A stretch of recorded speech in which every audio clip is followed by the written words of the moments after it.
it is a day of information and news. It's episode 9.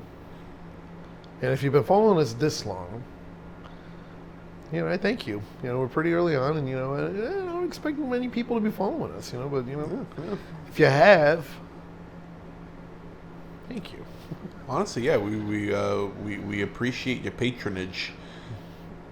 Yeah. Anyway, I think let's get right into it. Let's start off with the. We got to do our introductions. Let's not get ahead of ourselves. Wow. I think this is what they call putting the cart before the horse. Oh wow.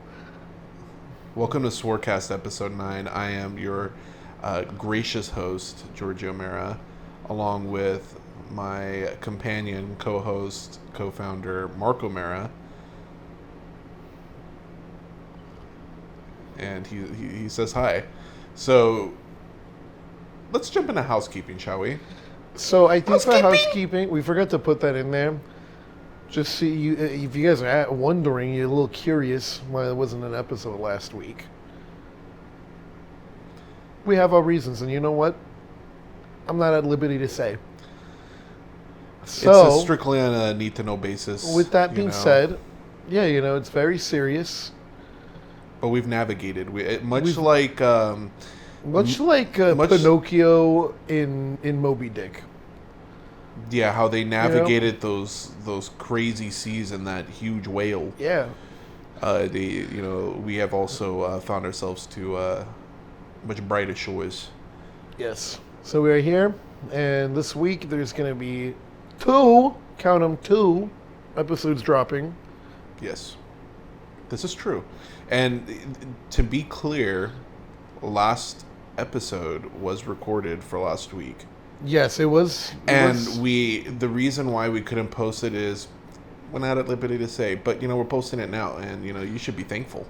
So you can check it out for your ears, and we're gonna just move along with episode 9 because it's a bright day. It's beautiful. We even got our windows open this time. Okay, life is beautiful. Fucking who, what, when, where. Couldn't even keep with the bed, dude. Dude, all right. So, housekeeping. Would you like to go through these points? Not really, but hey, I'll go through them. That's fine. I'd like to. I take it back. All right. I'd so like to. Monday, can I do it, please? We have can I live please streams, do it? And on Monday, it is from 8 p.m. to 12 a.m. Maybe next week. Huh? I said maybe I can do it next week. Yeah. Right. We'll switch off. Tuesday and Thursday we also... Okay, let me re-go over this. This is confusing now. We stream on Monday from 8 p.m. to 12 a.m. and on Tuesday and Thursday from 11 a.m. to 3 p.m. So why don't you come and join us at twitch.tv/SwirMedia on those days. That was what again? What was the URL? twitch.tv/SwirMedia. Beautiful. I'm in. Awesome. Also, follow us on Twitter. This is a new one. This is new housekeeping. Housekeeping. This is like a new chore. Twitter. Follow us on Twitter at SwirMedia. So, yeah, we have all our updates with our streams and our streams. We got updates for the podcast. We got updates.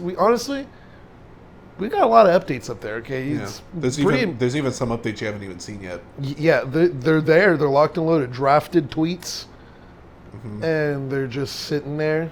Pages have yet to be revealed. Yeah, we've got a plan, I tell you. Much like life, our website's quite mysterious as well. We made it easy for you, too. It's all Swir Media. It's all at Swir Media. It's your new favorite 4-letter word. I'll be shocked if we have a hard time getting that on one of them, dude. Let's not talk about that. Because now we're moving on to our next segment. You got your news. Okay, would you like to take this first one? Yeah, actually, thank you, bud. Yeah, no, if we could give you a... you got this, you see how lighthearted everything is right now? Guys, it's not hot anymore. That's another housekeeping. This is a huge update. I'm pretty sure we've been mentioning in the last 2 or 3 podcasts, maybe more. I don't know. But it's been hot as shit recently, guys. Tell them how it's been record heats. It's been record heats. All right. Yeah. There's been heat stroke warnings.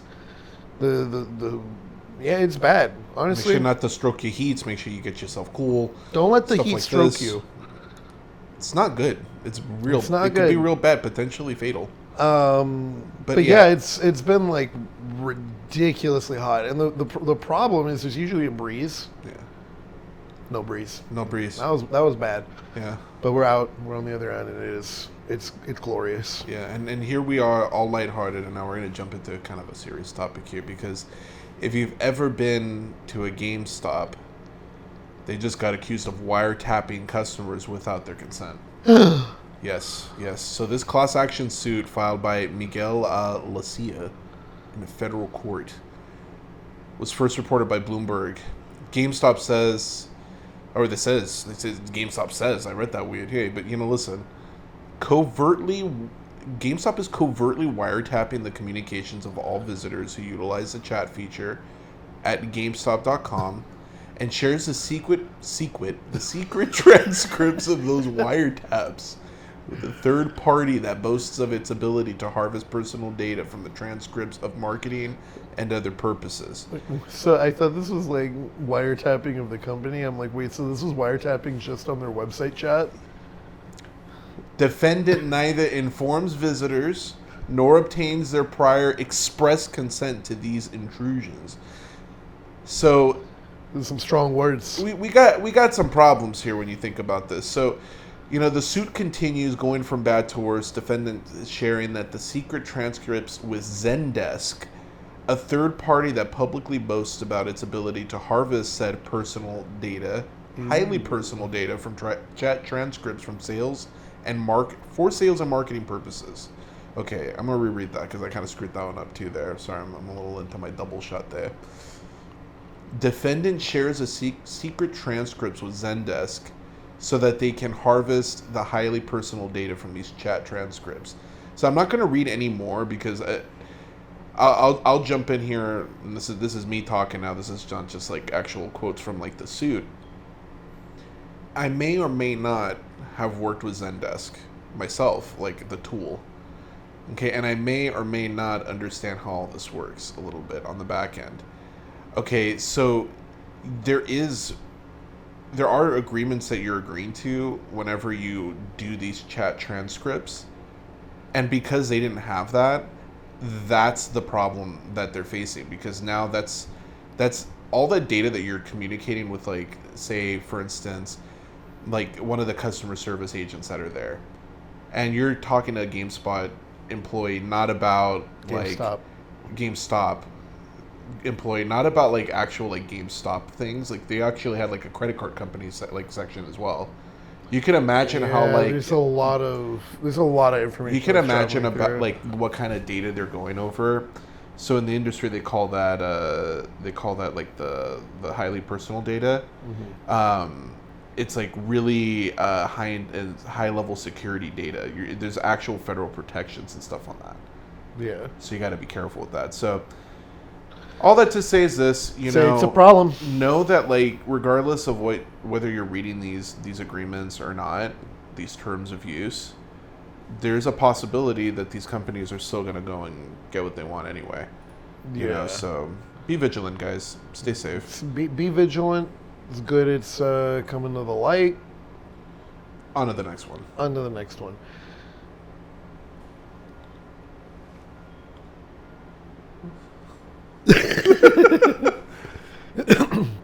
So speaking of information leaks, PlayStation, I don't know if anyone remembers this, back in PlayStation 3 era, they had a huge information leak. Now, that aside, because that's all behind this, okay, it's all in the past. Okay, we moved on from that one, okay. And moving on from that one, they've created a lot of new devices. This is a crazy segue, guys. I'm going on a whole journey here. So follow me. Follow me on a journey into and out and away from reality with PSVR. Not only one, but two. Okay? And now the thing about two is that it's coming out, it's got haptics. Okay, it's got haptics all over the controllers, like on the triggers. You got it on your hands. It's crazy. Okay, and the headset, it's new. It's different. There's something about like it's like field of vision. It's like really big. You got big field of vision. It does. But anyway, Many degrees. many degrees of vision field. And so the thing is,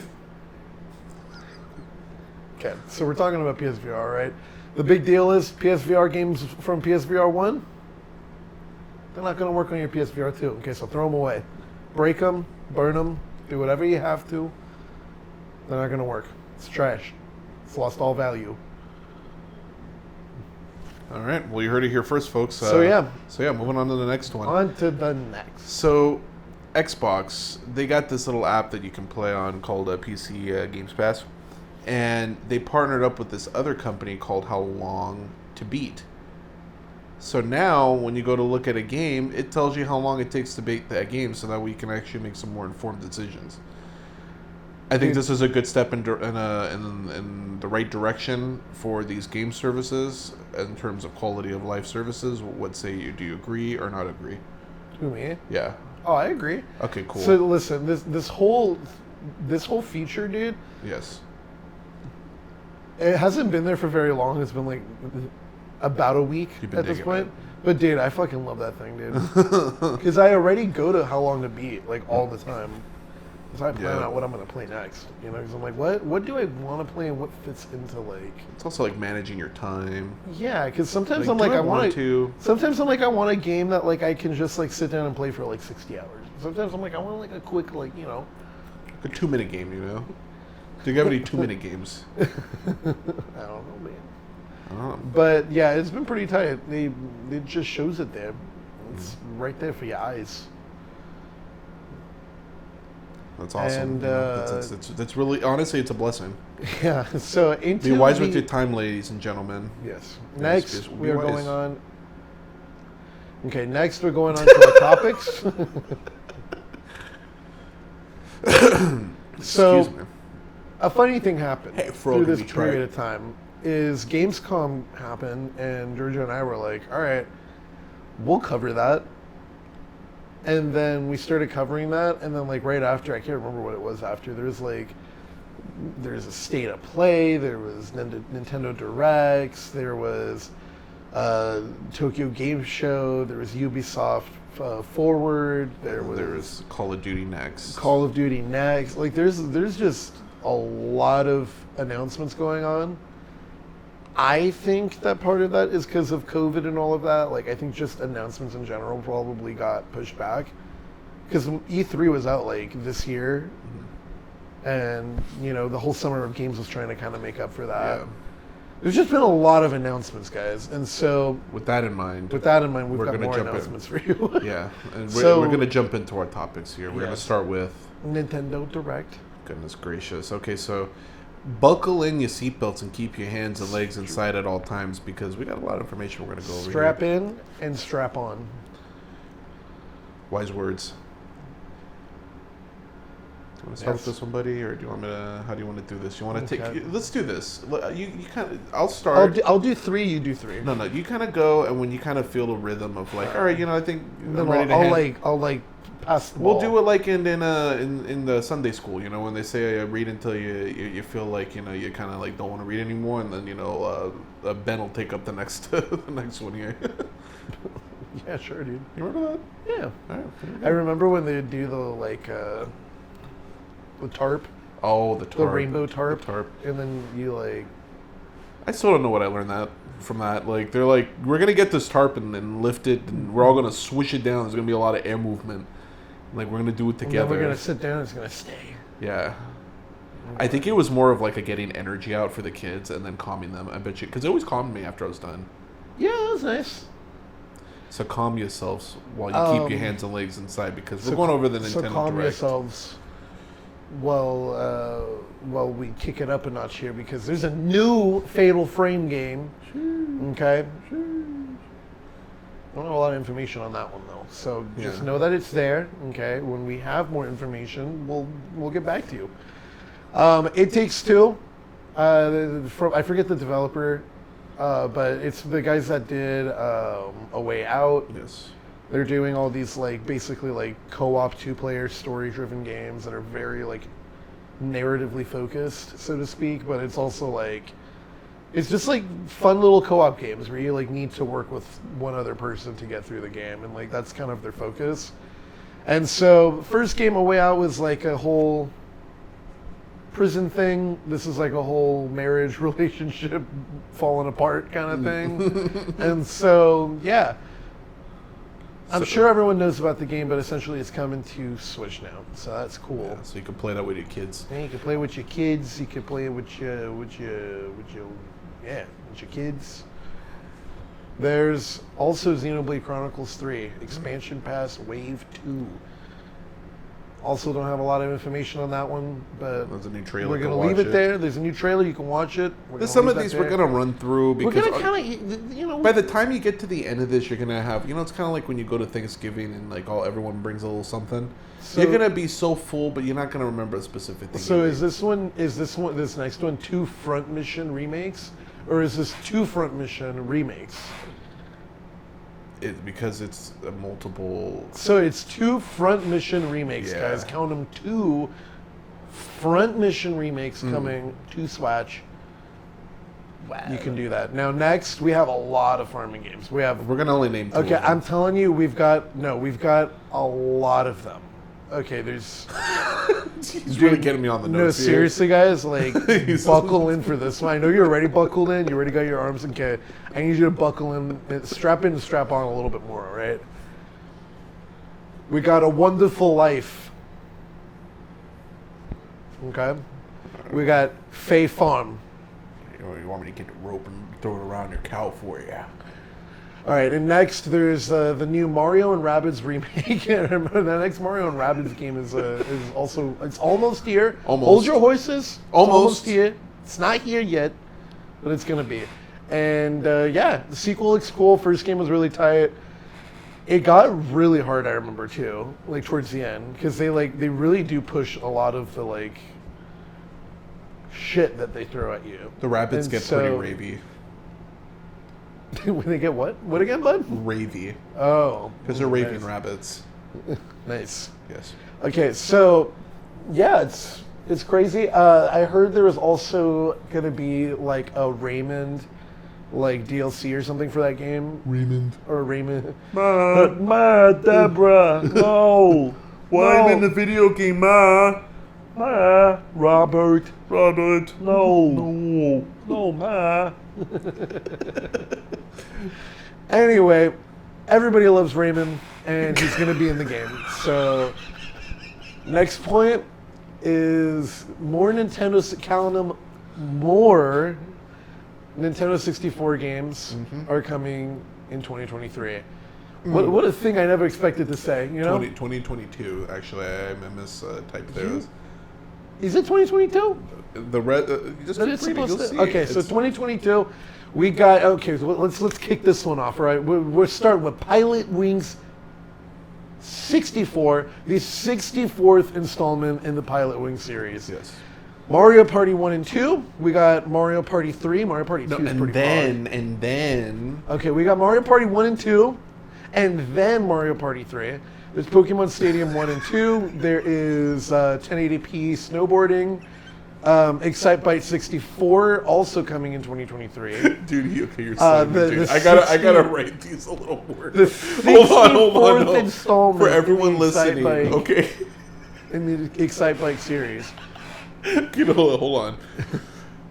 So, to be clear, in 2022, Pilot Wing 64, Mario Party 1 and 2 are coming out.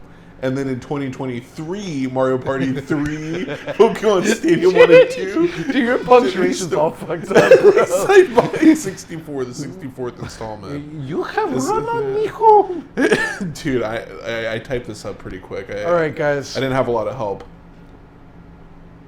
Yeah, that kind of feels like last week for me.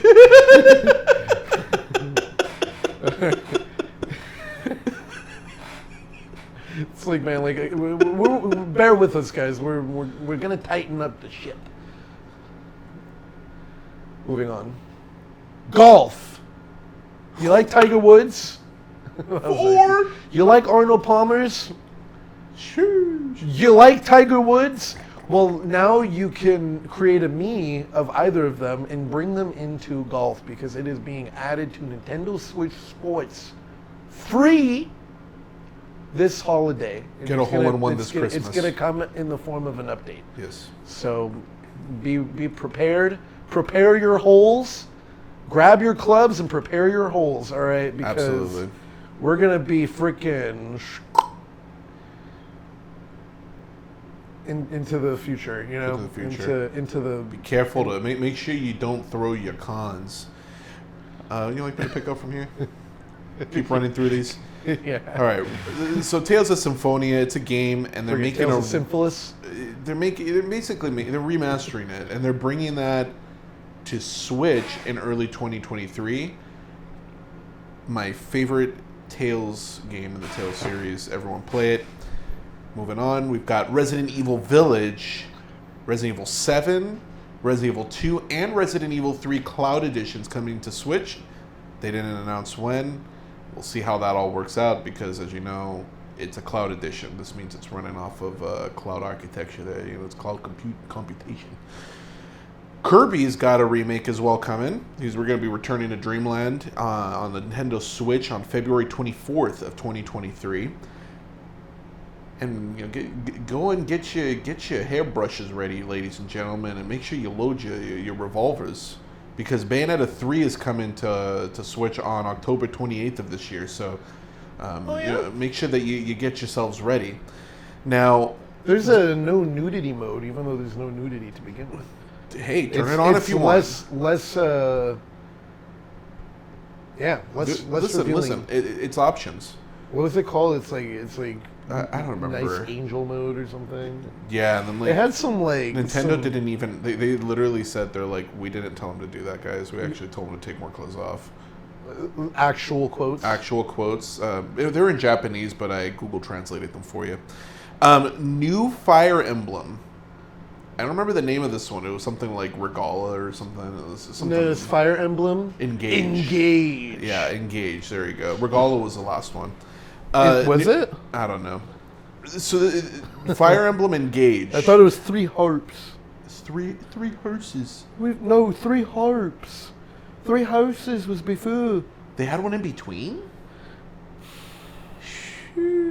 I kind of dropped off at Fire Emblem, guys.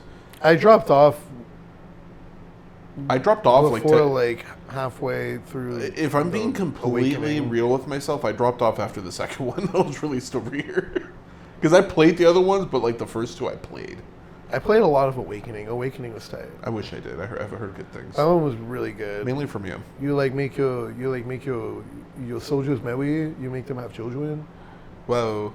It's really cool. Anyway, you got Engage, Fire Emblem Engage coming out on your Nintendo Switch on January 20th of 2023. We've got Octopath Traveler Adieu. Oh, that was announced. My God. There's 8 whole new paths to travel. Octopath Traveler 2, now with 1 additional path. 9 to Path Travelers. They're like, why are they still calling it Octopath Traveler? Octopath Traveler, a story of a traveler that was an octopus on a path. So one of the things they said with this one, though, is like, and I don't know if this means that there's going to be like multiple endings to some of these things, but like, before in the first game, you kind of just get the party members and then they like help someone through their story and you kind of go through all the stories. But this one, like, you can like have some of the characters like affect other storylines and stuff apparently. So that should be pretty cool. But yeah, game looks beautiful, just like the first. And when is it coming out? It's coming. It's coming 1 day after my birthday, January 20th, 2023. Yeah, I should buy that for my birthday, dude. I should pre-load it. You're reading the wrong one, fool. Oh shit! No, that's Fire Emblem.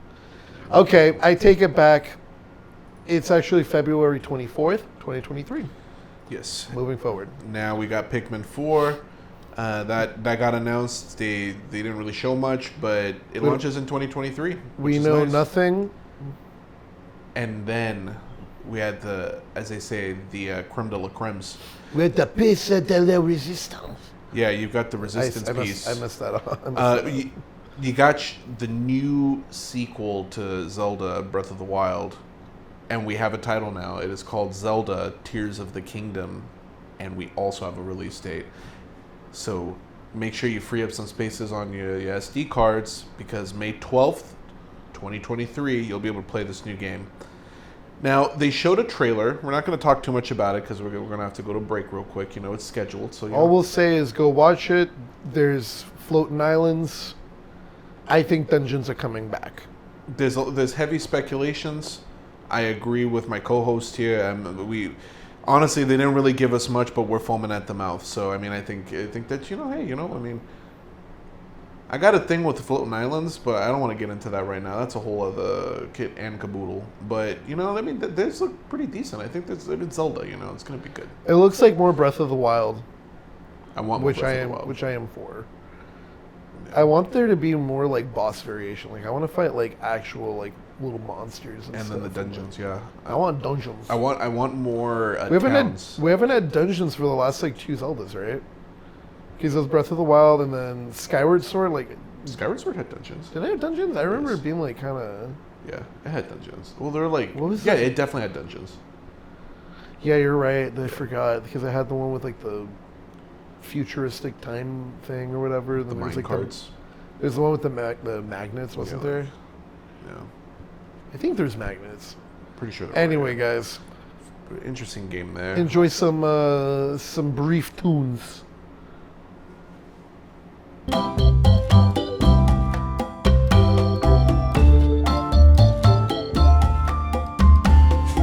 right, and we're back. We let our dogs in, so if you hear any background noise, it's probably one of the two. So, want to move on to that next whole nugget of convention information? Stop biting, dude! Freaking! I was about to like get into it, dude, and she just like walked up and bit my hand. Yeah, she's got that effect. All right, state of play. It was another one of the things that happened. Okay, now if you're into Tekken, it's another one coming. We don't know anything, but they say stay tuned for the release date. And what number was this? This was 8. So this is Tekken 8. Apparently.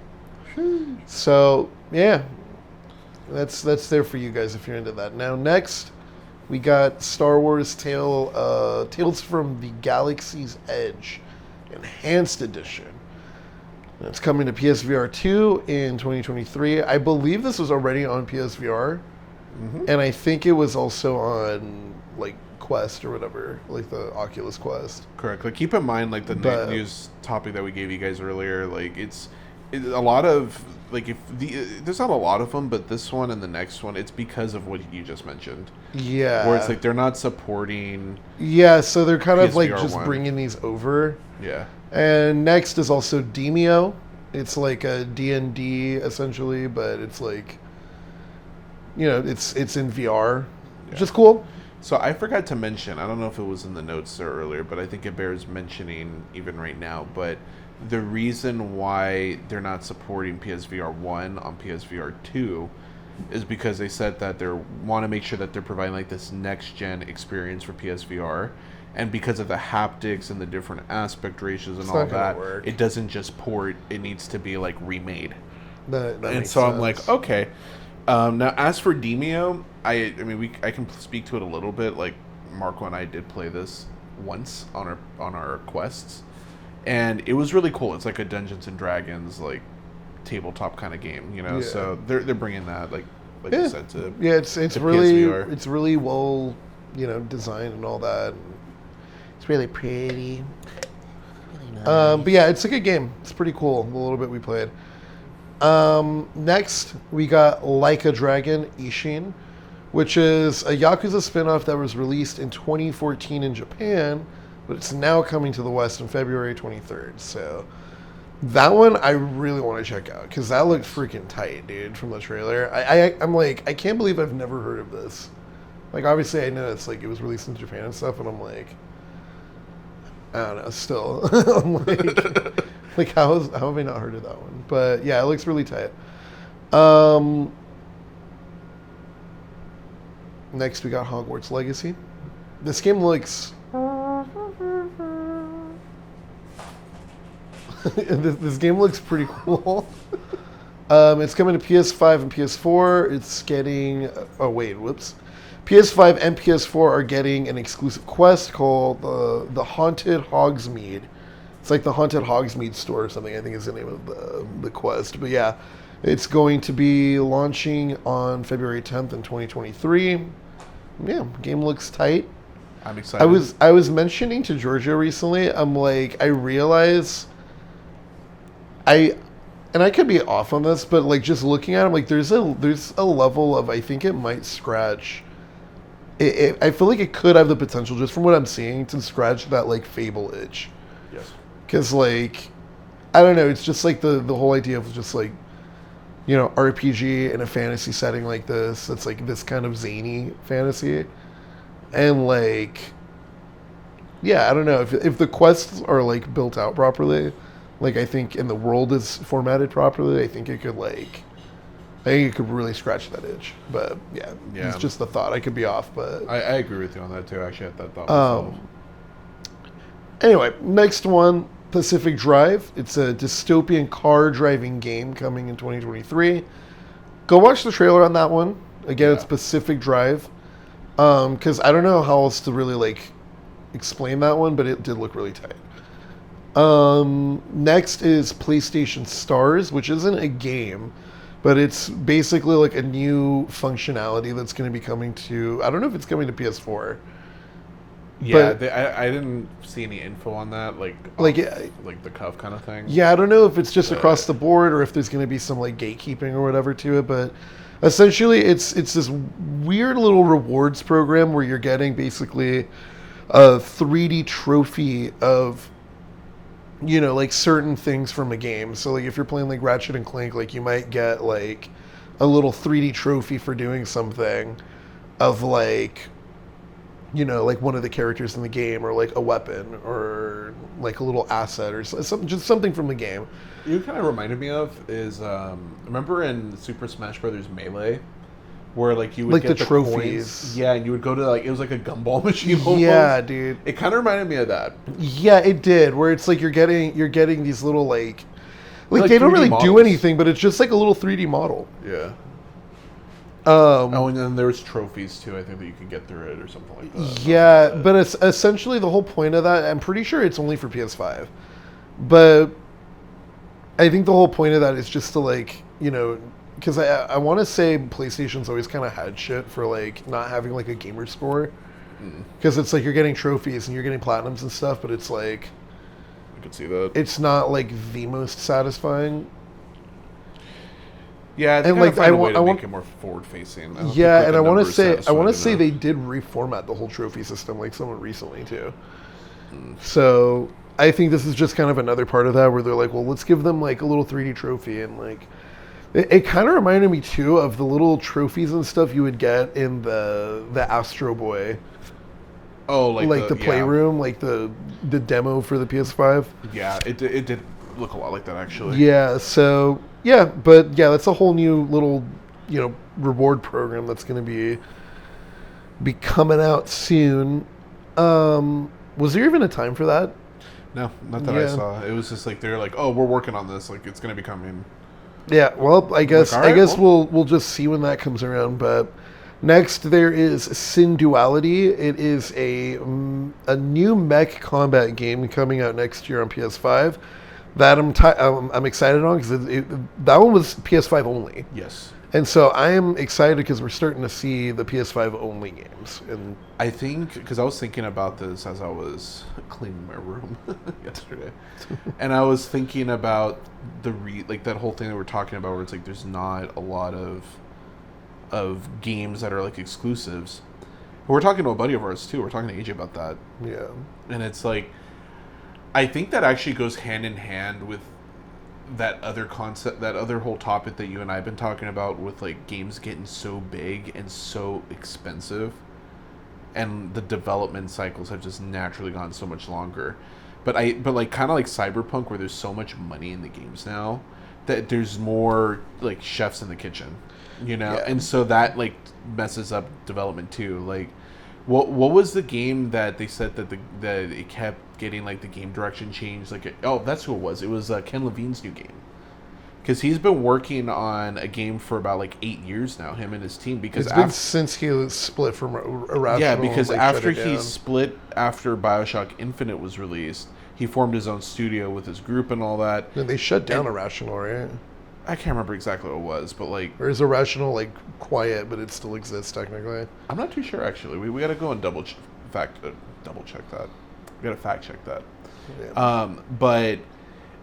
regardless, like, he left and was at this new studio for like 8 years, and whoever's like the people that are like been like pumping money into that, they've been giving him the time because of like what he's made before, but because of the pressure, he hasn't like come up with anything yet. They have like 8 years, they have anything to show for it yet. And I'm like, dude, like, I think that this is all indicative of like the same kind of problem. I'm like, I don't know what the solution is. I think something like what Phil Spencer and the team at Xbox are doing is very, very advantageous. Yeah, they're creating a safety net essentially for like a lot of developers to kind of like have the time and money to work on like individual projects in a more focused manner. Exactly. And so like, which PlayStation is starting to kind of do, but that they're not making the same kind of moves. So like I feel like they're making bigger, like wider moves because they're not getting like these little devs that have like fallen because like just time, like Obsidian, where it's like they just kind of, Obsidian used to be like really big and then they're at least proportional to the games industry back then. But like then they just kind of like, they got brought back in to like do like New Vegas, and then like they kind of like went away, and like now they're kind of coming back, and it's like because of Xbox. Honestly, like Xbox has been giving them a lot of money and a lot of time to like be able to develop this stuff, and yeah, they made a lot of moves like that, or like new developers that we've never really heard of that have really promising like concepts and visions, and even just like lead directors and stuff that like seem competent, and so they're like, let's bring you in and like let you guys work on something.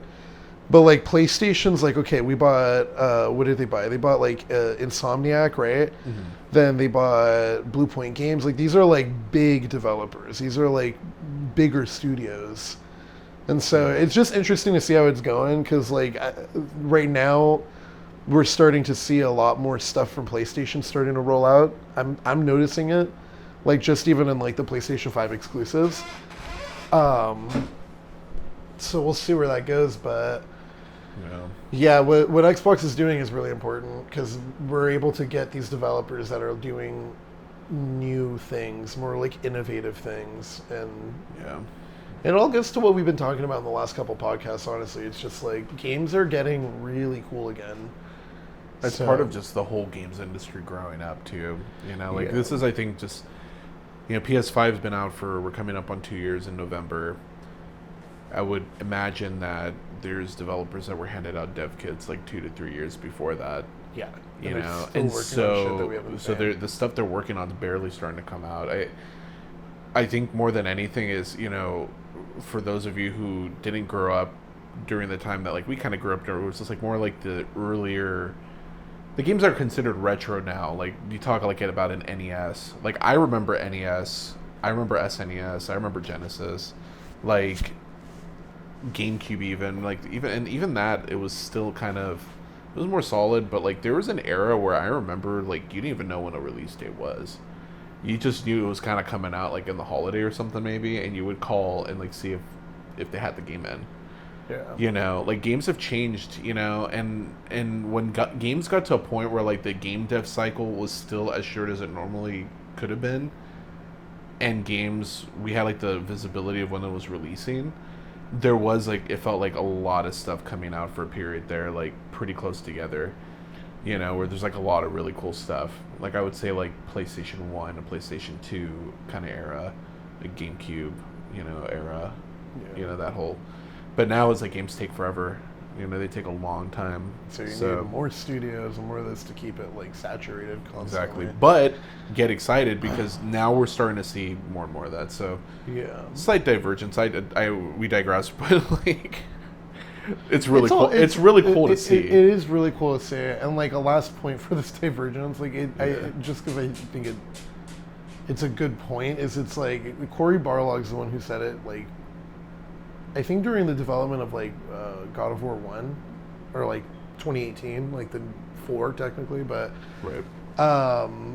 He was basically just talking about how like the games industry is like kind of like going through puberty almost. Mm-hmm.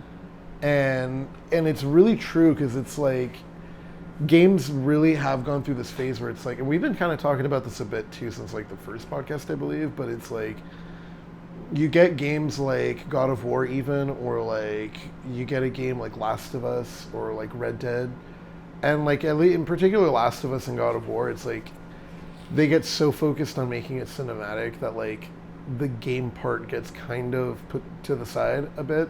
So now they're like, they've got all these cinematics and all these things filmed out and all these voice lines recorded and all this stuff acted out, but they're like, we still don't know how the gameplay is going to be to like support this story.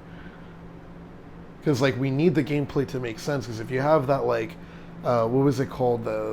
It's like, oh my god, what was the term for like ludonarrative dissonance? There you go, ludonarrative dissonance. So like, you know, we need to make sure that there's not any of that. Basically, what that is like, you're playing a game where you're like Nathan Drake, right? And he's like an Indiana Jones kind of guy, but like he's like killing like tons of people all the time. Yeah. And you're like, okay, like it kind of puts a different, and it's because that the gameplay needs to have enemies for you to shoot. But when you think about it in like a narrative sense, it's like it doesn't really make sense. And so there's just a lot of games. I think the best way to put it to that whole puberty statement is it's like there's a lot of games that were trying to do so much that they kind of became conflicted with themselves.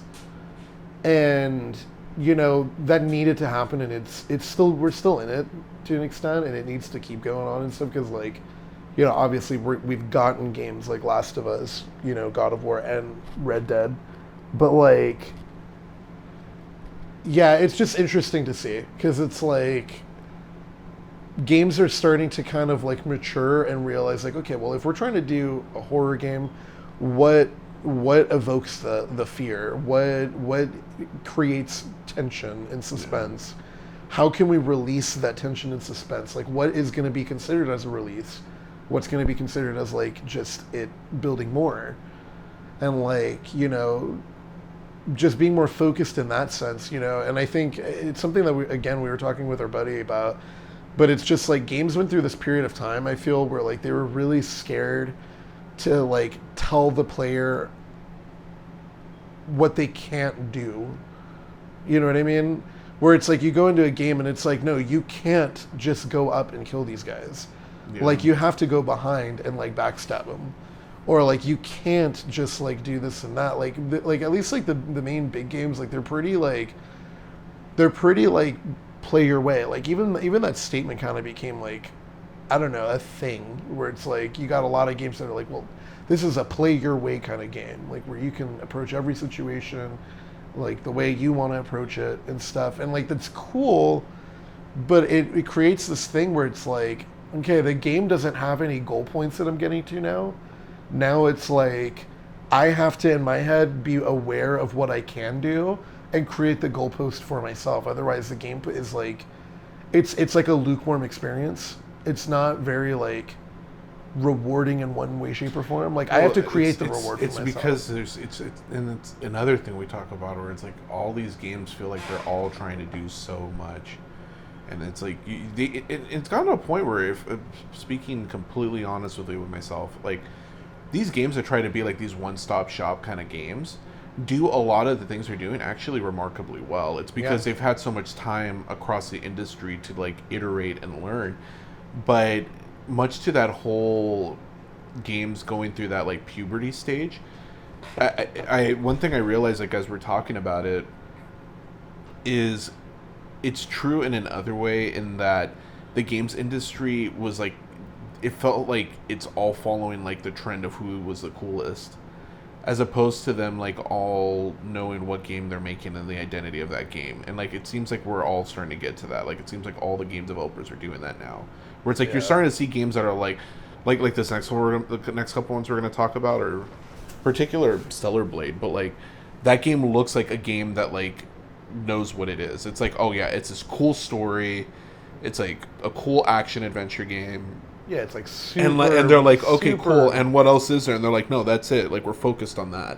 Yeah, it's like, so it's not this open world RPG where I can, like, do farming. And they're like, skill no. tree, so you can be able to build out if you want to, have this kind of build or that kind of... Like, there's a place for that kind of game. Like, I'm not saying no games should be like that. Like, I think a game that's trying to allow a player to, like, play their way is fine. You got games like Dishonored that do that pretty well, but then you get games like, like Assassin's Creed, where it's like, okay, we want you to be able to be like sneaky, but we also want you to be able to just like run in, but we also want you to be able to just like do that, and then like this, that, and then there's like, light levels of like almost like tactical strategy, kind of like directing armies. Like I want to say there's stuff like that in like Odyssey, and for me I'm just like it's cool, but again it's like at a certain point if a game is trying to do everything, it's not really going to do any one thing very well usually. Like it's even if it does all of those things very well, it's like it's not going to come across that way, because it's like as an experience, like there's nothing that defines it.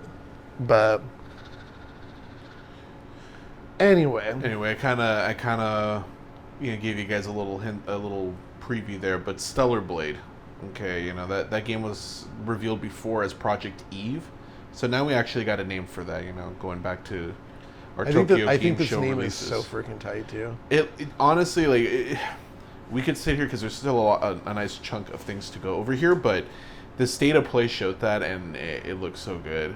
It's set to come out in 2023, and it's in a PS5 console exclusive.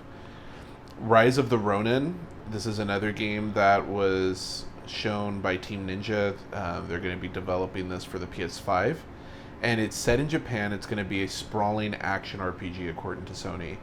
And again, not a lot was shown. It was more of a cinematic kind of trailer from what I recall. There was a lot that was shown, so I gotta like go through my memory banks. But there's a lot of games. But like this that, where it's this game looked good.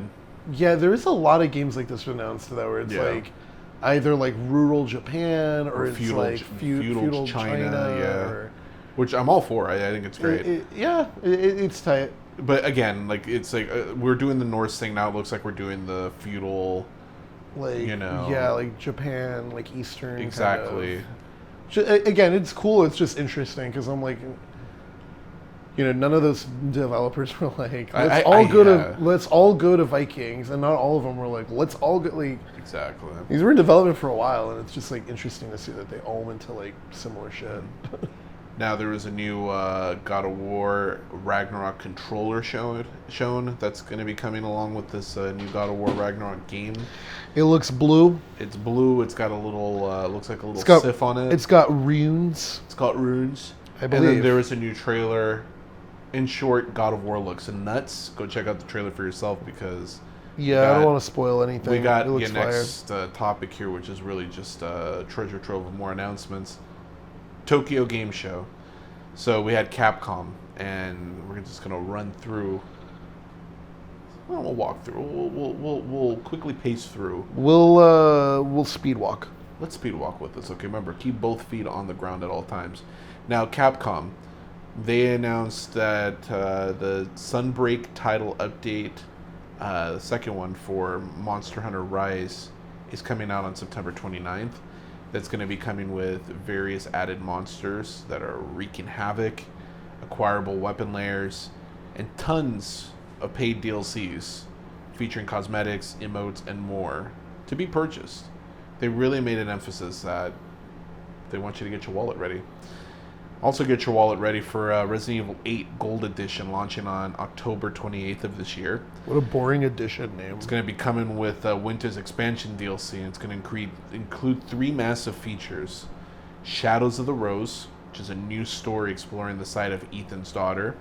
Mercenaries Additional Orders, which is a mode featuring new content and characters like Lady Alcina Demetresque and more. And finally, a third-person mode allowing players to enjoy the game from an over-the-shoulder perspective. Pretty cool. Didn't they say something for Resident Evil 4 also? They said they're working on it.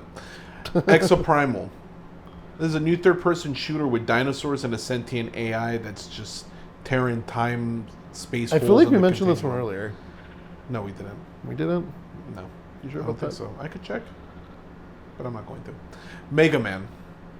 You got your Mega Man Battle Network Legacy Collection.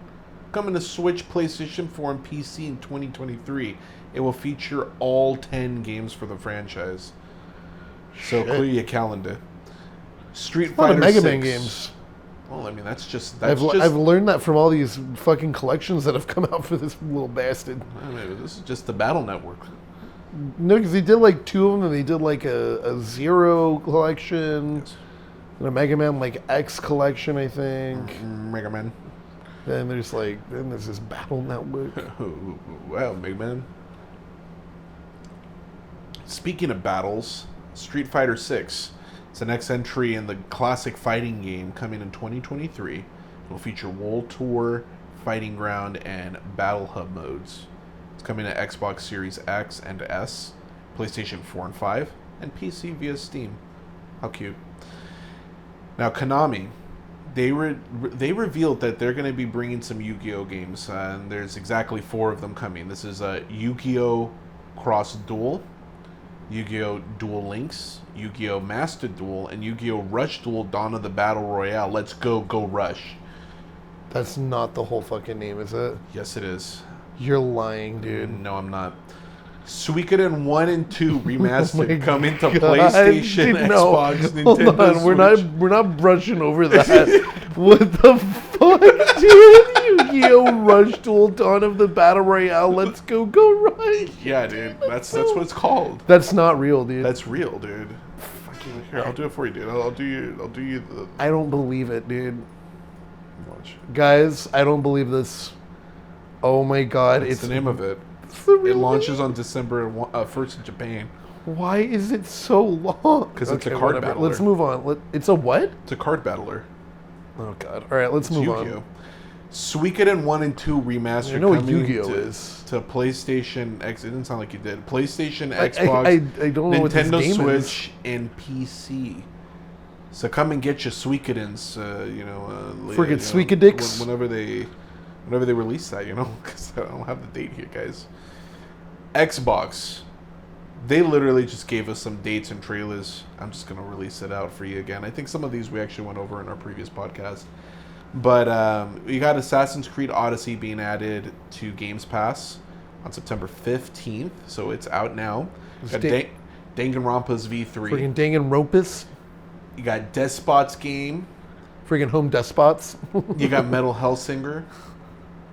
You got Ni no Kuni, Wrath of the White Watch Remastered. You're not giving the dates. Hold on. And the Outer Wilds console only. This is only on console, but the rest, all of Ni no those, Kuni is also console. all that too. They're all coming out on September 15th. Oh, I see. You can get them now. What you did. Okay, Wulong Final Destiny. Dynasty. Destiny. Dynasty. Dynasty. 16th of September 2022. That doesn't seem right. Is this out already? Can't be. Is this a different Wulong? Guys, and there's just so much stuff that came out this week. Honestly, it's been kind of hard to keep track. Dude. Yeah, it's been a lot. Early 2023. It's not out, dude. You lied. What the hell? These are supposed to be 23, yeah. No, that can't be right. That can't be right. Anyway, moving along. Goodness. Deathloop on console. Freaking You can Deathloop. get that on your Games Pass on September 20th. Persona 5 The Royal with Cheese coming out on 21st October 2022. You got Beacon Pines coming out the 22nd of September. Slime Rancher 2 early access on the 22nd of September. You got your Grounded 1.0 27th of September. Moonscars also coming out that day. What's Moonscars? It's crazy. And Valheim. That's coming out on PC only on the 29th of September. They're like, we can't get the bindings on controller. Yeah, it's only on PC. Sega also was at Tokyo Game Show. They announced one thing. They said Sonic Frontiers, the aforementioned game that we discussed back in one of the previous episodes. It's releasing on November 8th of this year on PlayStation 4, 5, Xbox Series XS, Xbox One, Nintendo Switch, and PC. It's open world. It's Breath of the Sonic. It's Tears of the Run. Tears of the Runs. Tears of the Runs. And now, guys, ladies and gentlemen, we got... Up next... Hold on. We got your song. Listen to this song, and then we're going to come back to your final topic. Are you serious, here. bro? Yeah, I'm serious. We got to do this.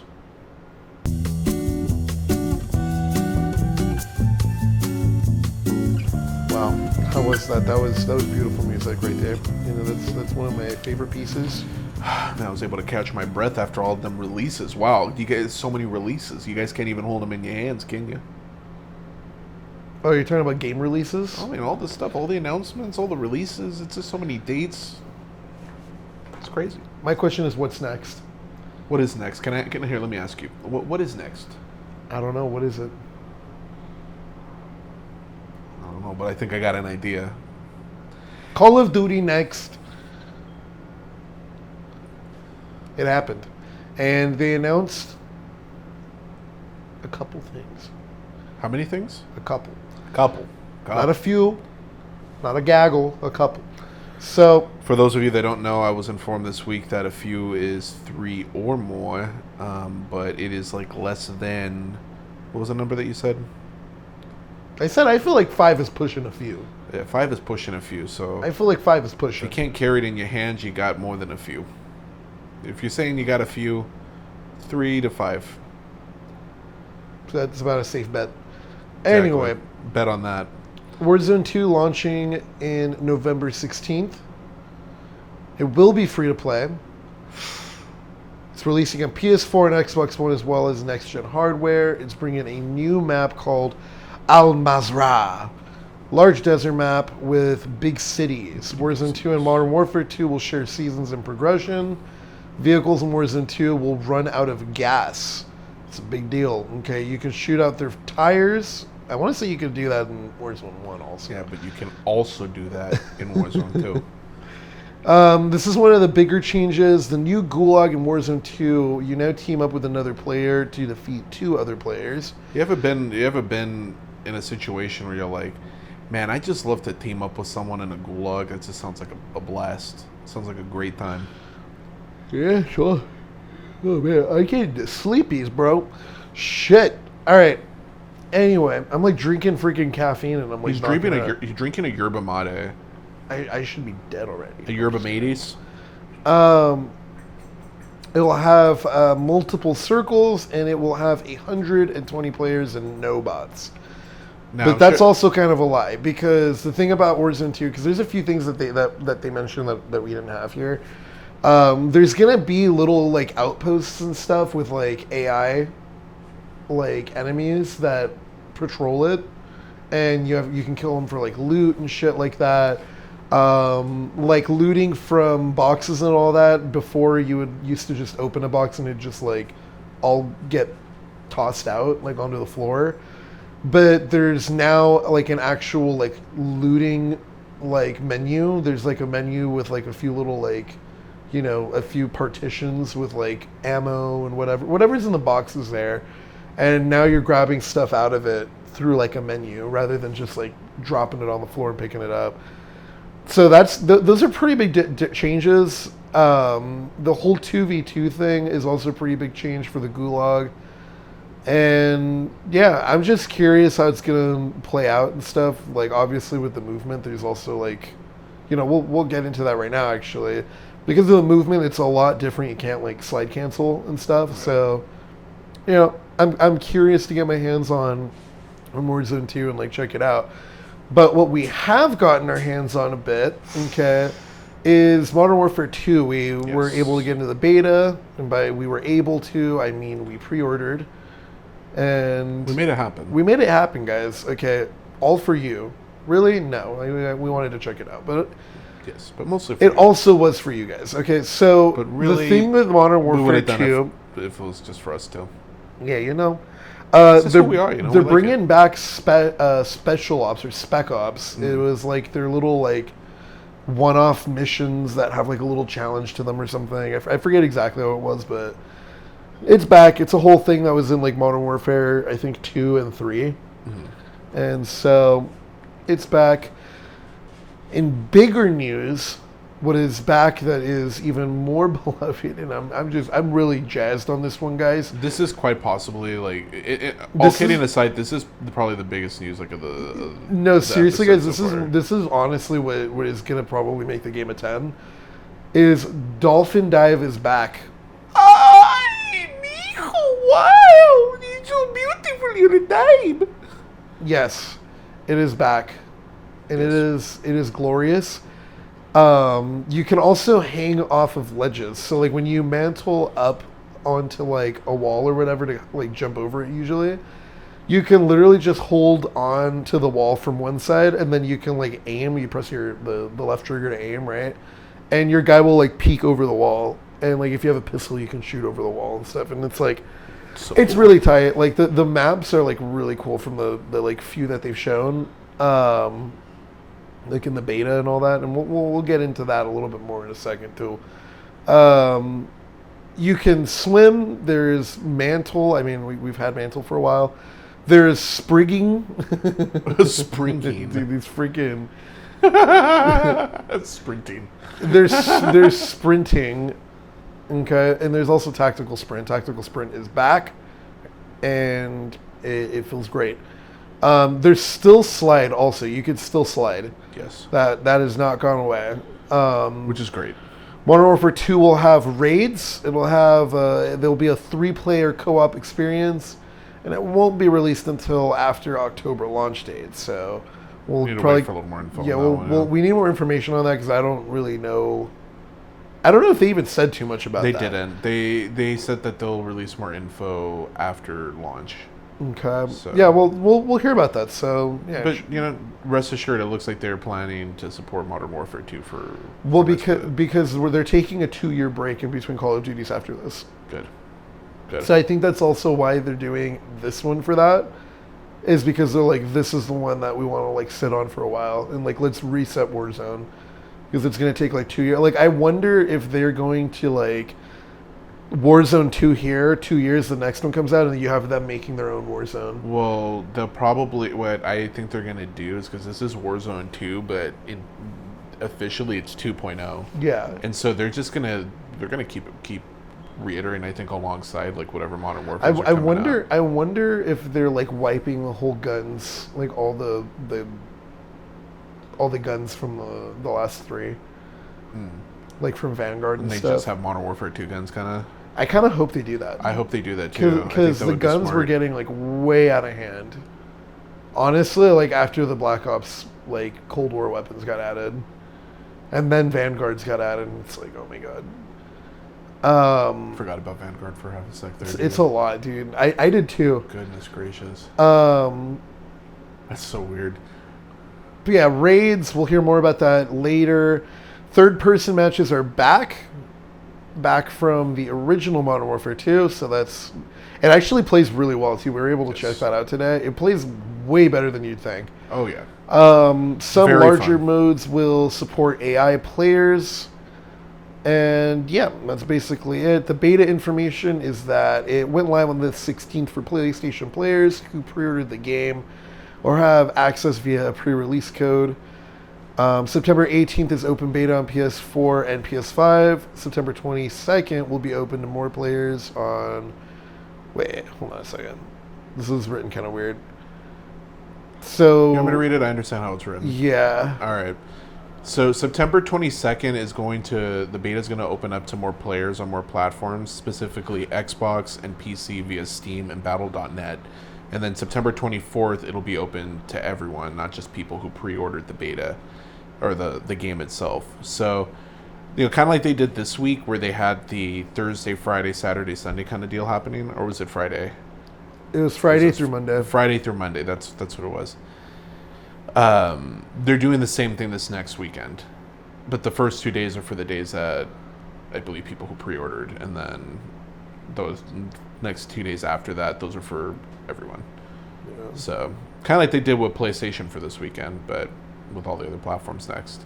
Should be cool. So that's all of the news that we had. Now we wanted to cap this off by spending some time talking about the beta that we got access to, because the open beta for Modern Warfare 2, I'm just going to say off the top here, I think it's the best Call of Duty that's come out since Modern Warfare 2, the original. And you think that it could possibly be better, and I agree. Yeah, I want to see... A lot more to see, but... I want to see what impressions. The other maps are like. I want to see what the full gun catalog is like. I want to just see... I want to see how everything is by release. Because so far, everything feels like fucking tight, dude. Like, it feels... The mechanics... You could tell there's a lot of, like... There's a lot of sauce underneath the hood, so to speak, when it comes to, like... And we're playing on a controller right now. For me, typically, I like playing, first-person shooters on keyboard and mouse and stuff like that, because it's just a little bit more one-to-one in terms of aim for me.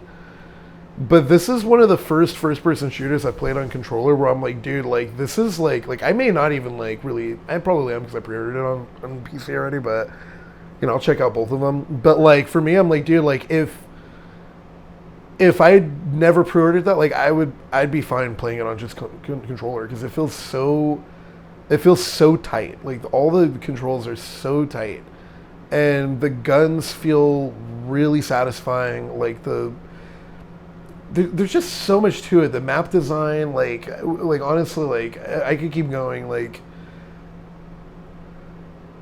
it's just very, very, very thought out. You can tell there's not really a certain situation that they didn't really think about. And I don't want to, like, overblow it and stuff, but it feels very intentional how everything is built. Yeah. And there's some big changes they've done too, where it's like, it feels like they're actually moving Call of Duty forward. Like, for instance, I think the good example is, like, the guns. So before, in Call of Duty, you would have just, like, a bunch of different guns. But in this game, you have, like, a gun line. Like, a model, like, line. And basically what that line is, for instance, like, M4, you can go to the gunsmith, right?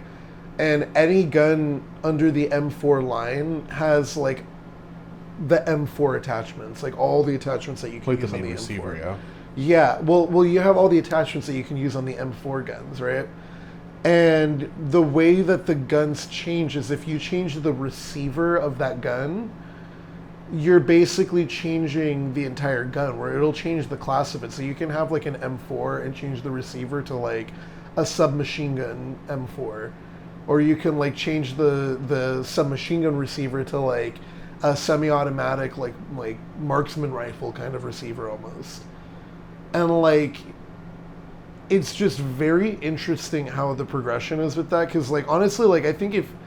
It's going to be kind of confusing to some people, I think, just, like, hearing about it. But when you see it and you kind of, like, look through it and then you level up a bit, like, it is very intuitive, the way it works. And I don't know, I just think it's really smart the way they're doing that, because it fixes a lot of problems. Because one of the big things with it is, like, if I have a receiver for a submachine gun or whatever, and I level that up to a certain level, and, like, I unlock a couple things for it, I can still use any attachment that I've unlocked on any other gun from the M4 line.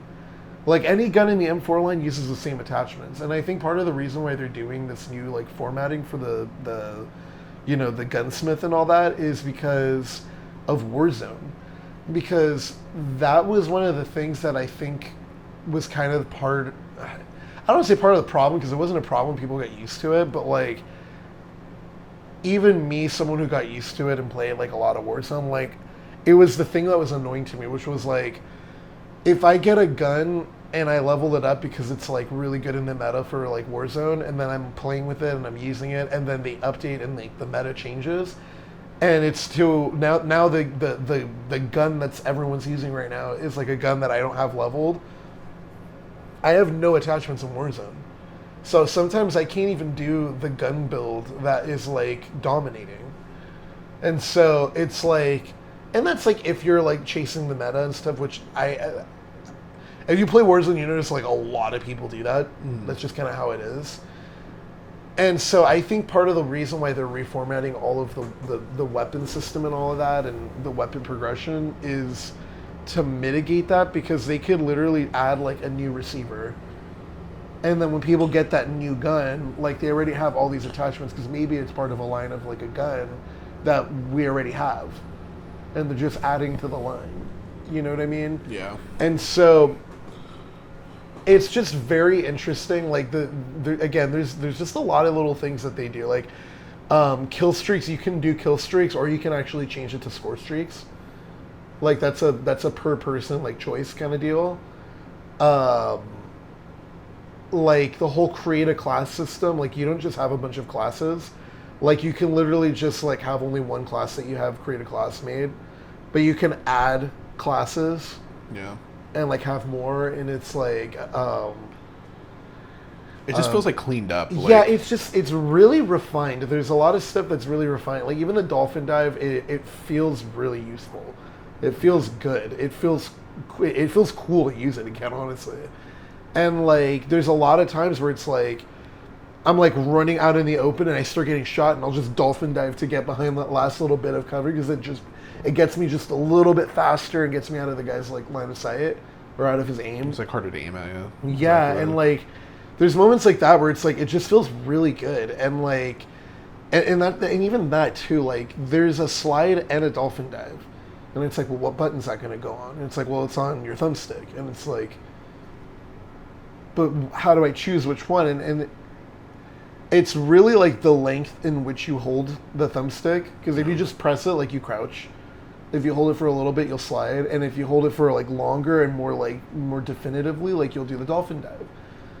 And that sounds like it wouldn't, like on paper for me, I would be like, I don't know how that's gonna feel. Like, I don't, because it's just like it seems like an overload of like context to like one button. You know what I mean? Where it's like, okay, I'm like, I want to control the character and have fluid motion, but now I got to think about the timings. I'm like holding the like thumbstick and stuff like that. And the point I'm getting at is like I would have had apprehension just seeing that on paper, but like the application of it and the timings for it, like it feels great. Yeah. And it is very intuitive. And like all of the new shit that they added, it again, it's just very intuitive. But like it's just, man, like the game it feels really good. So for me, I'm like, the way it's posed from just the beta, and this is like a portion of what they've made and stuff, like it looks very promising to be like one of the best Call of Duties ever. Because like it's very thought of. It's very intently thought about in like its design. Yeah, I would agree. And like, you know, someone like I played Call of Duties for a while, and then I kind of dropped off. I would say like a little after Ghost. Like I played some that came out. Like I mean, like Black Ops, like 3 in particular. I really like that. Black Ops 2 also. I like the Black Ops a lot. But past that though, like. But past that though, like I didn't really like play a ton of that, because Call of Duty almost felt like it kind of lost its way. Because for me, I always remembered Modern Warfare 1 and 2. Like I'm one of those dudes that's like those are the best ones. And 2, I remember when that came out, how much fun that was. Like I remember waiting in line for it. I remember getting it. I remember like smack in the middle of like all these like tests and finals and stuff that was due. And I remember still playing that. And it being fantastic. Like you always felt like so powered, like you felt overpowered, and like this game captures that. Like it feels like a fresh version of that, where it's like everything I'm unlocking, I feel like I can't keep up with it almost at times, like in a good way, where it's not like overwhelming, but it's like, oh hey, like there's always something to do. Yeah, there's something to do, and I find myself playing a match and like unlocking a bunch of stuff, and then like just going into the next match and not really caring because I'm having so much fun. And then like a couple matches will go by, I'm like, all right, let's go look at all the stuff I unlocked, and then I check it out. I'm like, ooh, I'll pick this one for my gun, and I'll pick that. And this is just the beta, So, yeah, I agree with you on all your points, and like you said, the maps, dude, are just so good. Like Modern Warfare, not the original, but the 2019 version, like that release was really good, but the maps were like really spread out. Yeah, they got like a lot of the mechanics really right. Like the guns felt great, and then even visually, like the maps looked nice. But the way that the game would end up flowing through the maps was like, I don't know, it wasn't horrible, but like it would have every map had like trouble points. Where it's like, well, this thing, like the way it's built here just doesn't, whenever enemies come in here and there's two teams here, like it just doesn't flow right. Yeah. Okay, and so like you'd get used to that. Like I think one of the big ones I remember is like the whole like that cave map. Mm-hmm. That's what comes to mind. Yeah, like the spawns were so far away, and like again, you get used to it. And it's not to like take down that Modern Warfare, because that Modern Warfare was like a. It think, led to this one. Yeah, I think that was like the biggest step in the right direction that they could have made from like a while of making a lot of weird steps, you know. Like that was one of the first ones where it was like, okay, now it feels like they're on to some shit again, you know. And I realize I'm like, right now it seems like Infinity Ward's like they've got a good team with a lot of good heads, like in that studio to like think about this stuff. Because like even Cold War, like the campaign was great, I liked it a lot, but like the multiplayer, like there's something missing. There's something that just didn't keep me going, and that one was even worse on a couple maps with the spawns. So there's all that, but yeah, this Modern Warfare, like the maps have such a good flow. The spawns are like pretty immaculate. Honestly, like I don't really have any problems with the spawns. Yeah, so that's far. a big again. Like And that's so, something like the original one that reminded me. As I'm learning it, I'm starting to find like my roots and like ways that I can like intuit like where they're coming from, and I'm having moments where you feel like almost like a little Goku, dude. Yeah, you're like dude. on the map. You're like, I know where they're coming from. Like, and to that point of the roots, like that leads me to a point I've been trying to kind of get to in my head. Just waiting for that moment. Like here it is, like the pathing. So with the ability to grab onto the walls and hold onto them and then mantle up and stuff like that, comes this other thing of like there are so many things that you can grab onto and pull yourself up onto. Yeah. And there's a lot of things that if you walk up to it and you just jump on it, like you can't get up there.